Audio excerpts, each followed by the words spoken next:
Hoje eu quero falar sobre o pecado da omissão no lar.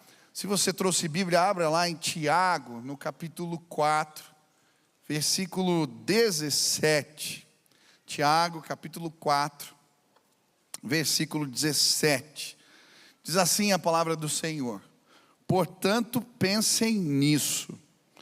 Quem sabe que deve fazer o bem e não o faz, comete pecado. Vamos mais uma vez, você pode repetir comigo? Quem sabe que deve fazer o bem e não o faz, comete pecado. Mais uma vez para você decorar um versículo aí. Quem sabe que deve fazer o bem e não o faz, comete pecado. O que a Bíblia quer nos ensinar é algo profundo aqui. Pecado não tem a ver apenas com aquilo que fazemos, mas também com o que deixamos de fazer. E é nessa perspectiva que eu quero meditar essa manhã. O que estamos deixando de fazer em casa, que a Bíblia chama de pecado? Como a omissão pode afetar os nossos lares, os nossos filhos, a nossa casa? Quais são as medidas que temos que tomar para que o pecado da omissão não tome forma em nossas vidas? Eu acho interessante, a palavra de Deus vai nos mostrar vários exemplos de como a omissão por parte dos pais pode destruir uma casa. A Bíblia nos fala a respeito de reis, autoridades, servos do Senhor, homens de Deus, sacerdotes, que cometeram esse pecado e perderam o seu lar. Um exemplo para mim forte disso é o exemplo de Davi. Davi tinha boas intenções para com seus filhos. É por isso que ele lhes dá nome aos seus filhos. Teve 20 filhos, Davi. Ele dá nomes para os seus filhos que representam aquilo que ele queria para os seus. Absalão significa Absalom, né? Pai da paz. Gededias significa querido de Deus. Aminon, fiel. Tamar, palmeira, flor.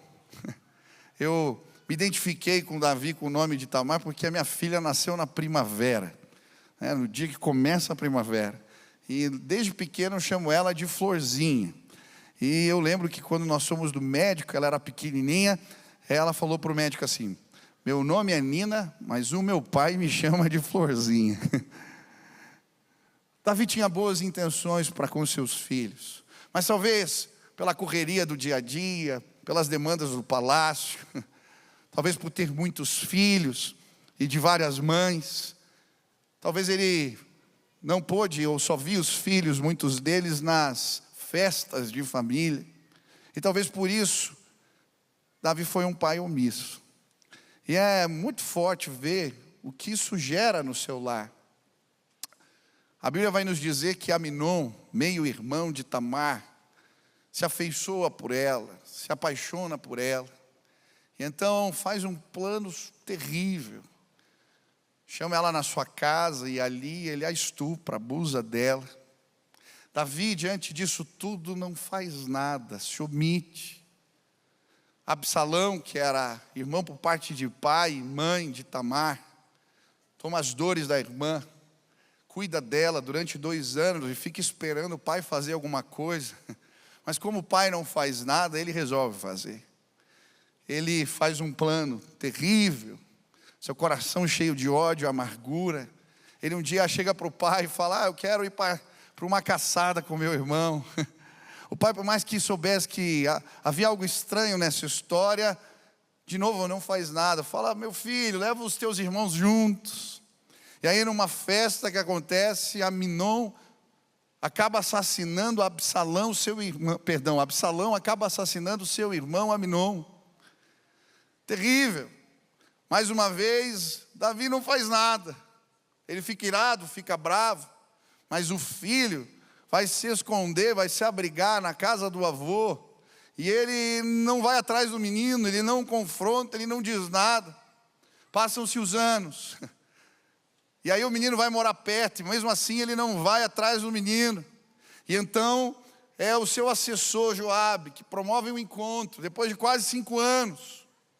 Esse encontro acontece. Davi, mais uma vez, não repreende o menino, não fala nada com o menino, só dá um beijo nele e vai embora. Absalão fica irado. Ele não entende a omissão do seu pai. Por isso ele vai para a porta da cidade, começa a ficar falando mal do pai. E promove uma verdadeira insurreição. A família se divide, há uma guerra entre pai e filho. Davi sai fugido do palácio. Absalão toma as mulheres do pai no terraço do palácio. A história fica crítica, a guerra acontece. Absalão, no meio da guerra, fica com os cabelos presos numa árvore e Joabe o mata. O mensageiro vem trazer o recado para Davi. Quando ele escuta, olha, vencemos a guerra, mas Absalão morreu. Ele começa a chorar, Absalão, meu filho, o que eu fiz? Absalão, meu filho. Existem guerras que não ganhamos. A vitória pode ser aparente. Talvez você ganhou a discussão, ganhou a briga, mas perdeu a sua casa. A omissão nos leva a este lugar de destruição do lar.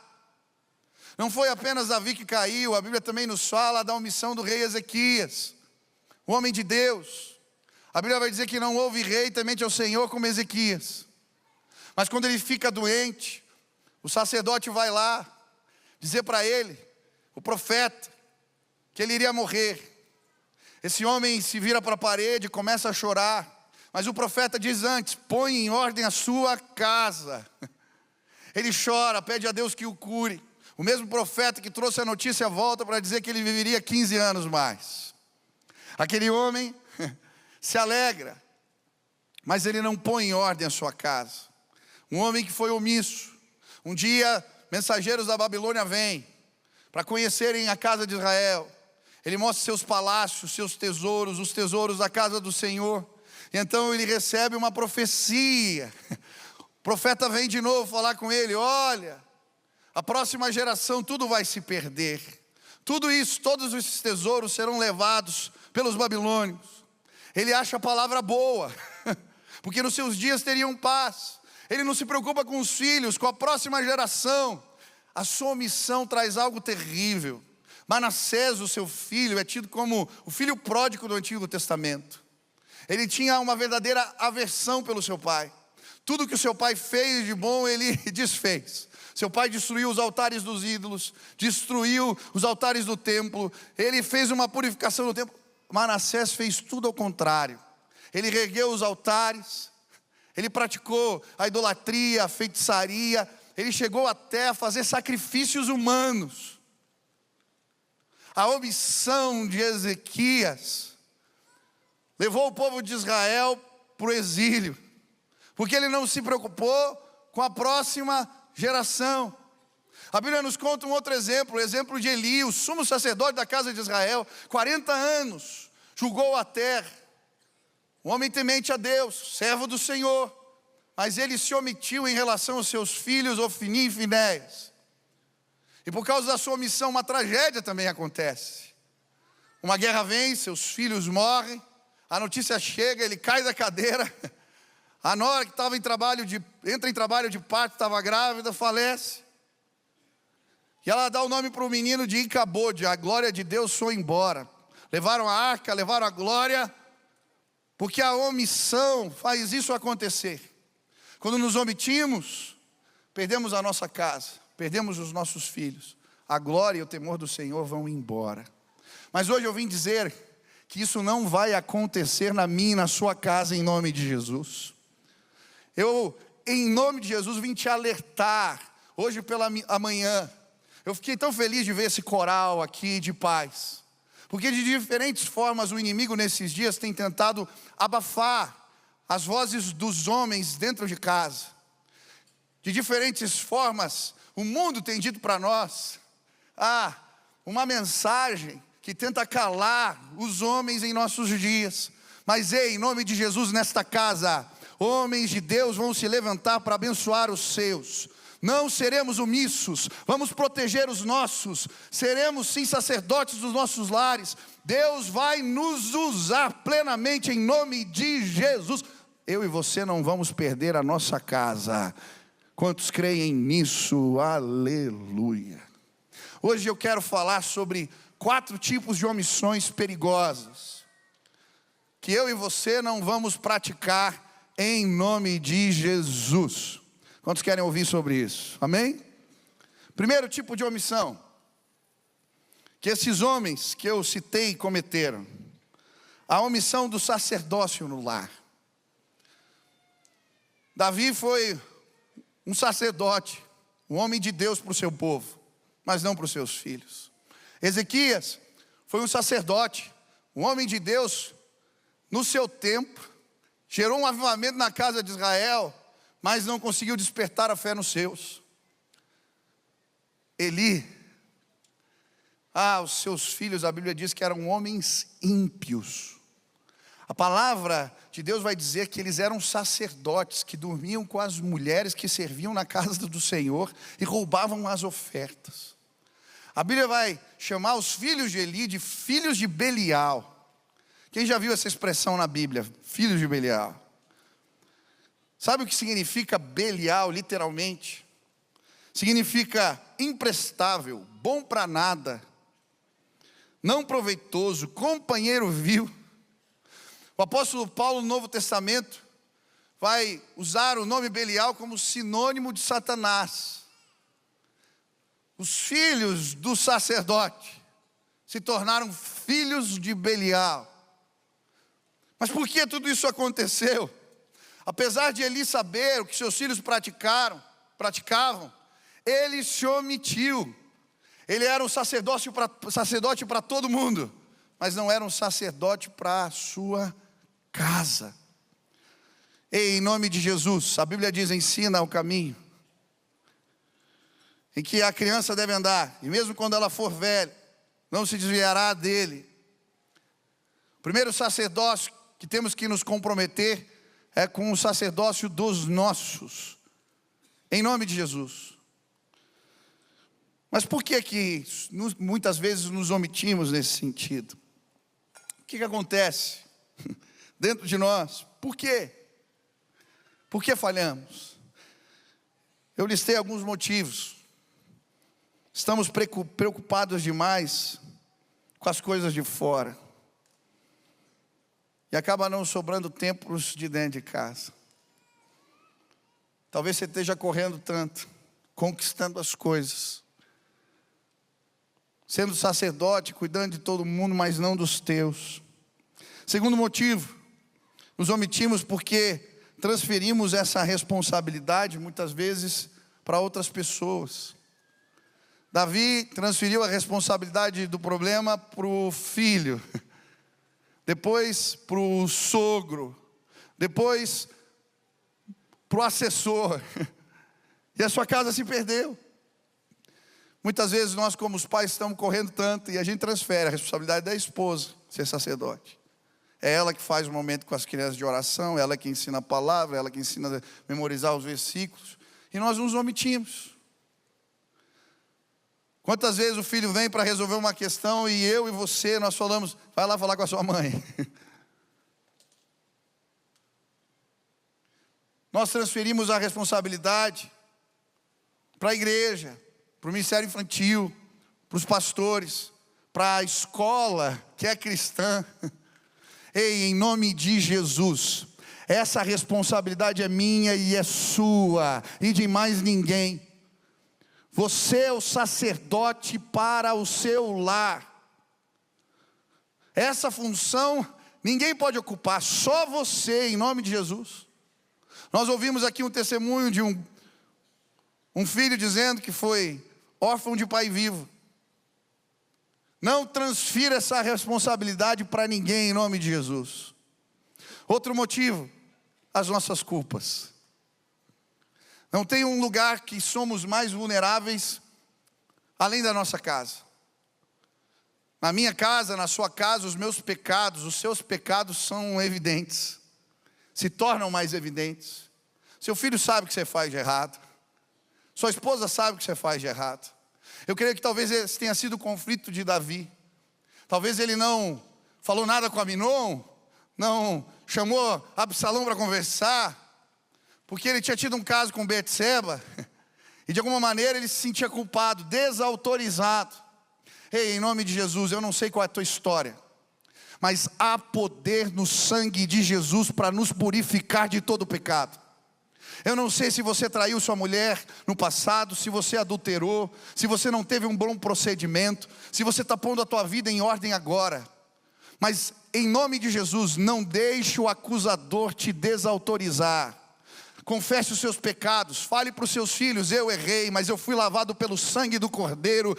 Mas não deixe de ser autoridade na sua casa para ministrar nos seus. Muitas vezes nos omitimos, porque nos sentimos inseguros. Ei, em nome de Jesus, há poder no sangue do Cordeiro de Deus. Você pode sim exercer a autoridade dentro da sua casa. Nem que seja para falar: filho, não experimente o que eu experimentei. Você não precisa viver isso, mas não se omita. A omissão vai destruir a sua casa. Seja o sacerdote do seu lar. Segunda omissão que não podemos cometer: a omissão na disciplina dos filhos. Eu acho muito interessante a história de Eli, o sacerdote, porque Deus manda um homem de Deus falar com ele. E a Bíblia vai dizer, olha o recado desse homem: naquele dia suscitarei contra Eli tudo quanto tenho falado com respeito à sua casa. Começarei e o cumprirei, porque já lhe disse que julgarei a sua casa para sempre, pela iniquidade que ele bem conhecia, porque seus filhos se fizeram execráveis e ele não os repreendeu. O que a Bíblia está dizendo: ele sabia o que seus filhos faziam, mas ele não chamou atenção, ele não brigou, ele não tirou eles do posto de sacerdotes, ele os entregou para o juízo de Deus. Eles estavam com a estola manchada por conta dos seus pecados, todo mundo sabia, ele sabia e não fez nada. A Bíblia vai falar de forma tão séria a respeito da omissão na disciplina. Olha o que a Bíblia diz em Provérbios 23, versículo 13 e 14. Não evite disciplinar a criança. Se você a castigar com a vara, ela não morrerá. Castigue a você mesmo com a vara, e assim a livrará da sepultura. Olha que forte. Você vai livrar teu filho da morte quando você o disciplina. Provérbios 22, 15. A insensatez está ligada ao coração da criança, mas a vara da disciplina livrará dela. Provérbios 13, 24. O que retém a vara aborrece o seu filho, mas o que o ama cedo disciplina. Sabe qual é o problema dos nossos dias? A gente acredita mais nos livros de psicologia do que na palavra de Deus. E a palavra de Deus ensina que nós temos que disciplinar os nossos filhos. Agora, eu e você contra homens, nós não gostamos de conversas difíceis. Nós não gostamos do confronto. Nós não gostamos de ter que disciplinar. Então, muitas vezes, omitimos. Ei, em nome de Jesus, que Deus te use. Eu não estou falando para você machucar seu filho, nem espancá-lo. Como que a gente deve exercer a disciplina dentro de casa? Isso não deve ser feito no ímpeto de raiva, de ira. Às vezes o nosso pecado é que a gente vai disciplinar na hora que a gente está irritado demais, e daí a gente extrapola os limites. É no momento certo, com o tom de voz certo, da maneira certa. Deve envolver uma conversa, uma explicação. O objetivo é levar o filho ao arrependimento, fazê-lo entender que pecou contra o Senhor e confessar o seu pecado. Fazemos isso em obediência a Deus. Sempre que eu vou disciplinar o Beni ou a Nina, imagina, eu sou enorme, a minha filha é pequena. Eu sempre explico a ela que eu estou fazendo isso em obediência ao Senhor, porque a Bíblia diz que eu tenho que discipliná-la. E se eu não discipliná-la, eu vou estar desobedecendo a Deus. Queridos, eu tenho certeza que uma chinelada dói menos do que as consequências da vida ou do que o juízo de Deus. É muito interessante, todas as vezes que eu disciplino a Nina, o Beni, depois da conversa, do momento de disciplina, termina sempre com um beijo, um abraço deles. A gente conversando, se abraçando, porque, preste atenção, pôr limites, disciplinar, é uma das mensagens mais poderosas de amor que você pode deixar para os seus filhos. Pai, preste atenção, teu filho está entrando na adolescência. Você está vendo comportamentos estranhos, amizades estranhas. Existem conversas que não gostamos de ter. Mas você precisa falar sobre sexo com seu filho. Você precisa falar sobre o momento que ele está vivendo. Você precisa explicar o que é certo e errado e as consequências de alguns pecados nessa hora. Mas sabe o que a gente faz? A gente se omite. Essa conversa não é boa, não é agradável, é difícil. Então a gente deixa o amigo explicar, a vida explicar. E depois tenta remendar as consequências da nossa omissão. Pais, em nome de Jesus, protejam seus filhos. Se levantem e digam, não precisa ser assim. Você não precisa viver isso. Tem as conversas difíceis que você precisa ter. Mas em nome de Jesus, não deixe os meninos se perderem. Ei, homens, se posicionem nas suas casas. Protejam o lar de vocês. Não fujam da disciplina, do confronto, da conversa difícil. Eli fez isso, Davi fez isso, Ezequias fez isso. Eles eram homens de Deus, eu e você também podemos cair na mesma armadilha. Preste atenção. Eu e você vamos dizer um dia, eu e a minha casa servimos ao Senhor. Amém? Quantos creem nisso? Terceiro tipo de omissão perigosa, que você não vai cometer, nem eu, a omissão diante dos avisos de Deus. Sabe, nós temos um ajudador maravilhoso, um conselheiro que não falha. Nós podemos educar os nossos filhos com a ajuda do Espírito Santo. Quantos têm Jesus no coração? Quantos entregaram a sua vida ao Senhor? Você tem um conselheiro maravilhoso, um pai que sabe todas as coisas. O problema é que muitas vezes Deus nos avisa e nós não ouvimos, não damos atenção para os avisos do Espírito Santo. Olha só a situação de Eli. Deus o avisa. Ele manda primeiro, a Bíblia diz, um homem de Deus falar com ele. A Bíblia não diz o nome. Mas esse homem de Deus fala tudo o que está acontecendo na sua casa. E diz que Deus vai trazer juízo sobre os seus filhos. Que eles vão morrer os dois no mesmo dia numa guerra. Sabe o que ele faz? Nada. Ele não tira a estola dos meninos. Ele não os repreende. Ele não rasga a roupa. Ele não faz jejum. Ele não ora. Ele deixa ver o que ia acontecer. Tem uma conversa bem mais ou menos com os meninos. Aí depois Deus o avisa de novo. Ana não podia ter um filho. Pede ao Senhor, o Senhor concede Samuel. Ela entrega Samuel para servir na casa do Senhor. Desde pequenininho. Depois de desmamado. Ele foi criado por Eli. Já usava a veste sacerdotal pequenininho. Fico imaginando o garoto com a roupinha lá de sacerdote. Toda vez que sua mãe o visitava, ela trazia a roupa nova. Porque havia o consagrado ao Senhor. O menino cresce. Homem de Deus. Ainda criança, um dia Deus o visita. Ele está dormindo, ele ouve uma voz. Samuel, Samuel. Ele acha que é a voz de Eli. Olha que interessante. Preste atenção. Muitas vezes, os nossos filhos confundem a nossa voz com a voz do Pai do céu. Olha como é sério o que você diz, o que você fala, como tem valor para o seu filho. Ele vai lá e chega, Eli, foi você? Não falei nada, vai dormir, menino, você estava sonhando. Ele volta a dormir, de novo, acorda com a voz. vai procurar Eli de novo. Na terceira vez ele fala: olha, se você ouvir essa voz de novo, fala: pode falar, Senhor, que teu servo ouve. Samuel vai para a cama. Ele escuta então o Senhor o chamar. Ele faz como Eli disse. E aí Deus entrega um recado pesado para Samuel. Ele fala dos pecados dos filhos de Eli, do juízo que viria sobre a casa de Eli, sobre Ofni e Finéias.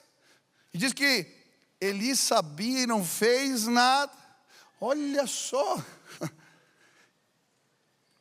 Outro dia Eli acorda e vai chamar o menino. O que Deus falou com você, Samuel? Samuel, criança, fica sem graça de falar. E então ele fala para ele: olha, se você não me contar, eu vou orar para Deus te castigar. O menino conta os detalhes. Sabe o que ele faz? Nada. Não jejua, não rasga as vestes, não chama a atenção dos meninos, não tira o sacerdócio deles. Ele despreza os recados de Deus. E em nome de Jesus, eu e você não vamos cometer a mesma omissão. Por vezes Deus, Ele nos avisa,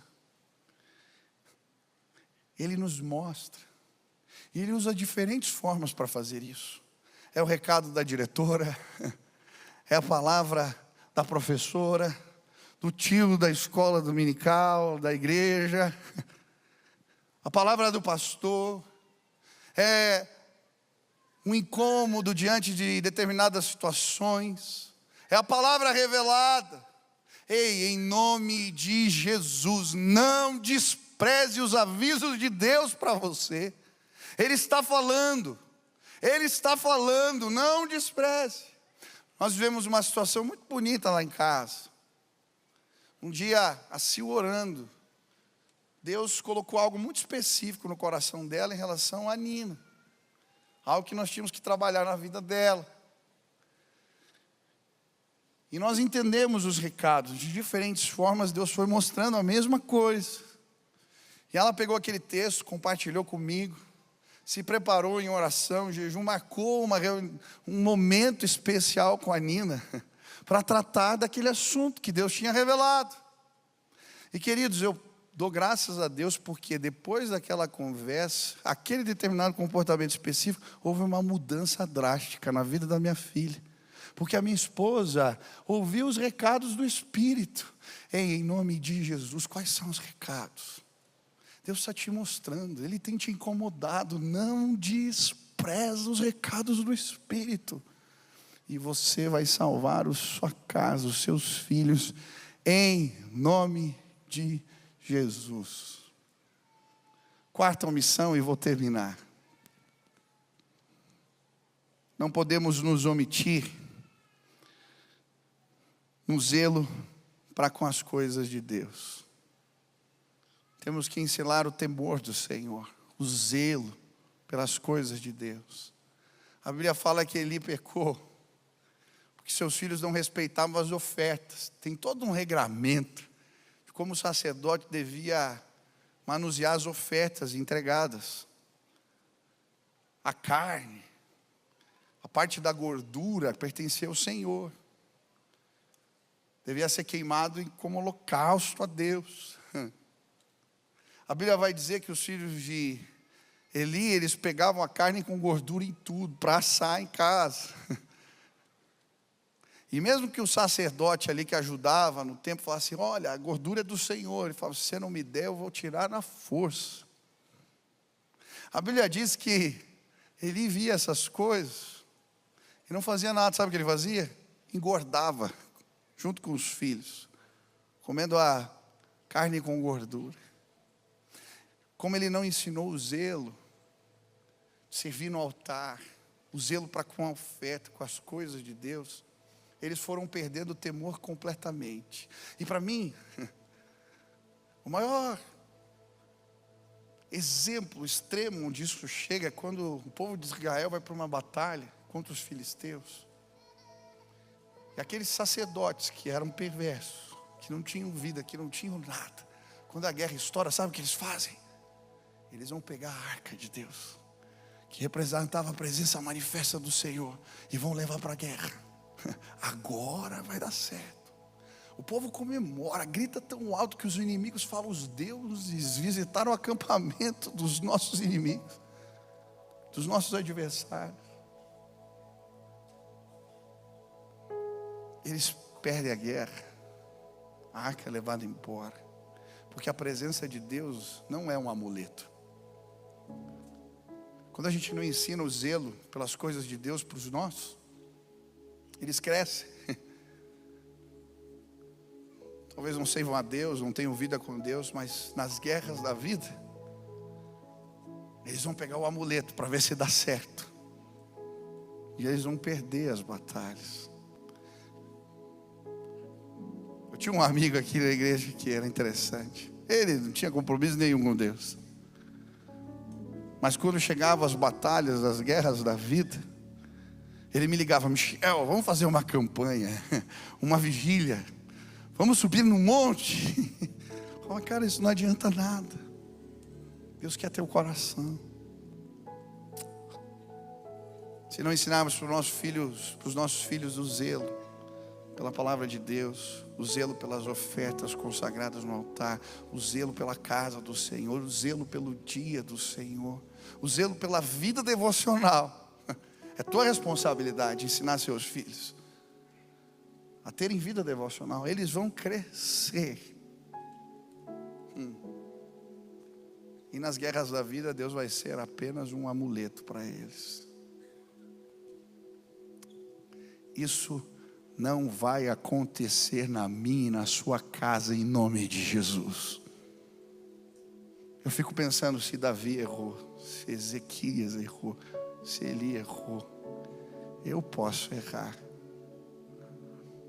mas o que depender de mim, eu vou pedir ajuda para Deus, porque eu não quero ser sacerdote para todo mundo e não sacerdote para os meus filhos.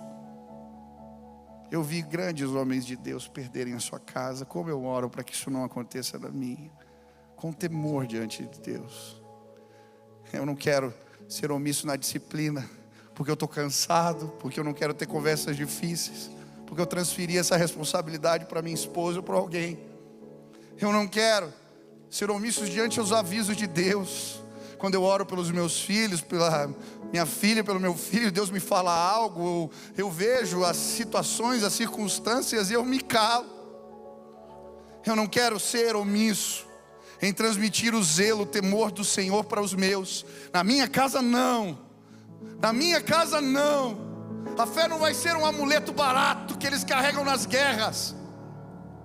O Senhor vai ser o Deus dos exércitos para eles, o Deus que os acompanha dia e noite.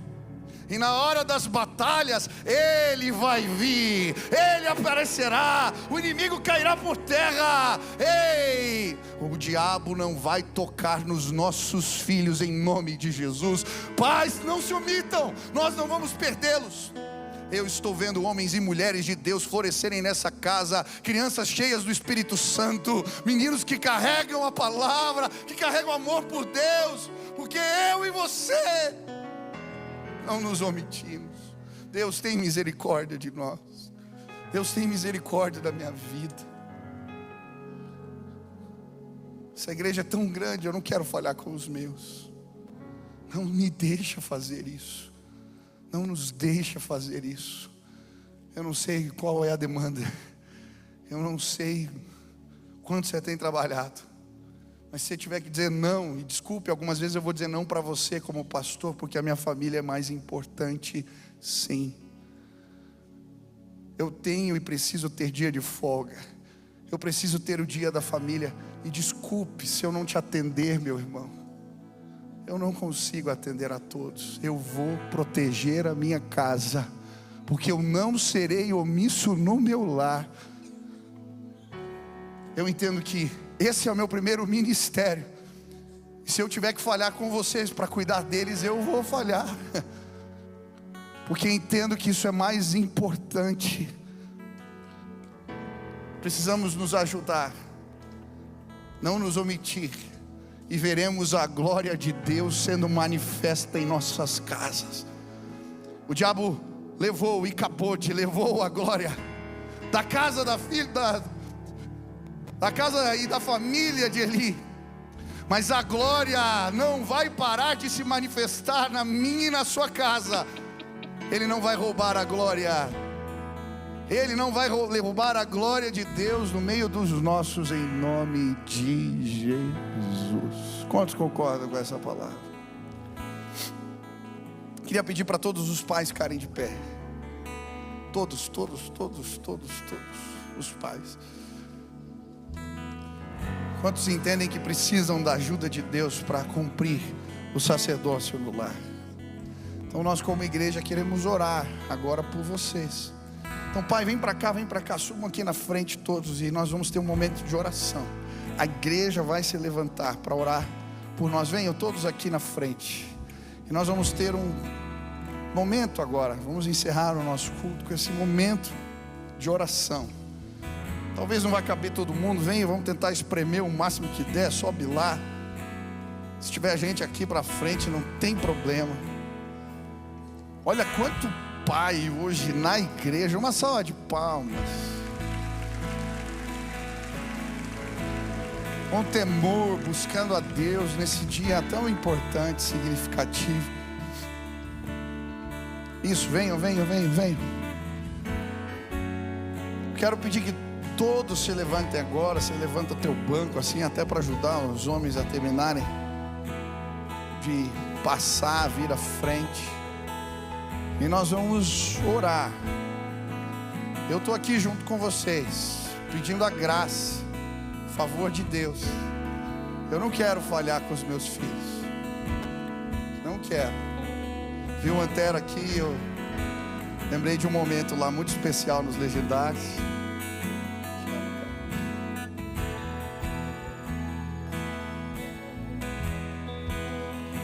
Onde nós batalhamos pelos nossos. E com essa disposição, nós vamos guerrear pelos nossos. A nossa casa, eu e a minha casa, você e a sua casa, servirão a Jesus. Amém? Amém? Eu vou chamar a minha esposa aqui. Agora uma mulher vai orar por nós. Vou chamar a minha esposa aqui. A Sil pode chegar. Linda, vem aqui mesmo, ó, senão até você passar. Isso, os homens estão terminando de chegar aqui. Isso, podem vir. Se não der para chegar todo mundo, para onde você está aí agora. Eu quero pedir que a igreja levante as mãos assim, e numa atitude de oração, que possamos clamar para que Deus nos ajude enquanto pais a ocuparmos esse lugar, não sermos omissos e abençoarmos os nossos, em nome de Jesus. Amém. Eu queria pedir, eu sei que está apertado, mas o apóstolo Paulo, ele diz que por estas coisas eu me coloco de joelhos.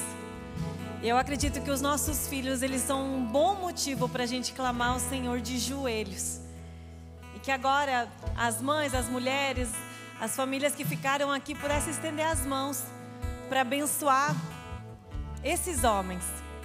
Em 1 Crônicas 7 vai dizer que os descendentes de Aser eram chefes de família, homens valentes, soldados corajosos, chefes de príncipes escolhidos. E eu declaro em nome de Jesus que a nossa igreja vai ser um reflexo desses homens. Homens corajosos, soldados valentes que não se calam e não se omitem. Amém? Senhor Jesus, nós estamos aqui para clamar pela vida de cada pai aqui representado.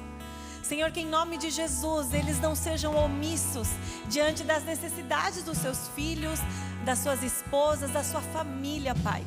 Levante eles como um guerreiro valente, Pai. Levanta eles como sacerdotes do seu lar, Pai. Que a tua palavra possa fluir dos seus lábios, Deus. Que em nome de Jesus o teu Espírito Santo os oriente, Pai.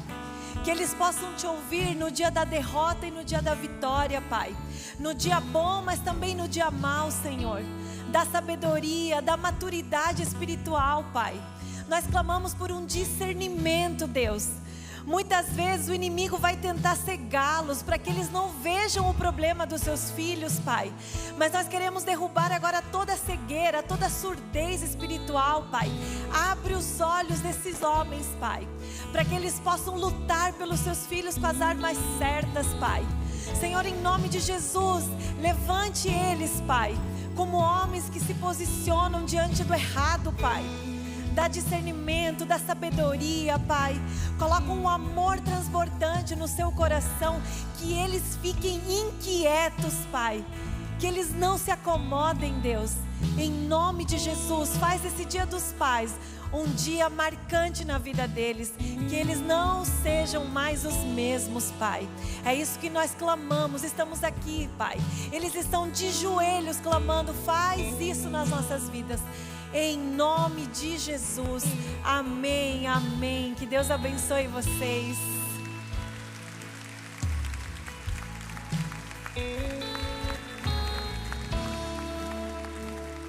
Estou lançando o meu canal no YouTube e queria te convidar para se inscrever. Toda semana, conteúdo novo, mensagem nova, uma oportunidade de você crescer no conhecimento da palavra de Deus. Se inscreve, participe, que Deus abençoe sua vida.